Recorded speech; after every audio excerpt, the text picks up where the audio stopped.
Brain function, மூளை ஆரோக்கியத்துக்கு ரொம்பவே நல்லது. பிரெயினில் பிளட் சர்க்குலேஷனை வந்து சீராக்குது. கண் பார்வை, விட்டமின் ஏ, பீட்டா கரோட்டின் இருக்கிறதுனால பார்வை குறைபாடு வராமல் கண் ஆரோக்கியத்தை வந்து சிறப்பாக இருக்க உதவுதுங்க.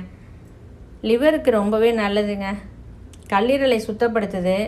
குடிப்பழக்கத்தால் பாதிக்கப்பட்ட லிவரை வந்து சரி செய்கிறதுல சிறந்த காய் பீக்கங்காய்னே சொல்லலாங்க. மதுவினால் ஏற்படக்கூடிய அந்த நச்சுக்களை ரத்தத்திலேருந்து நீக்கிறதுக்கு இந்த பீக்கங்காய் உதவுதுன்னே சொல்லலாம். ரத்தம் சுத்தமாகறதோடு பாதிக்கப்பட்ட கெட்டு போன அந்த லிவரை வந்து சரி செஞ்சு திரும்பவும் ஆரோக்கியமாக செயல்பட பீக்கங்காய் வந்து உதவுதுங்க. ஸ்கின் ஹெல்த்துக்கு ரொம்பவே நல்லதுங்க. பிம்பிள்ஸ் வராமல் பாதுகாக்குது. பீக்கங்காய் சாப்பிட்டோம்னா ஸ்கின் பளபளப்பாக இருக்குங்க. ஆன்டி ஏஜிங் ப்ராப்பர்ட்டிஸ் இருக்குது இதில். அதே மாதிரி பீக்கங்காயை காய வச்சு அந்த நார் பகுதியை உடம்புல தேய்ச்சி குளித்தா உடலில் ஏற்படக்கூடிய துர்நாற்றத்தை போக்கக்கூடிய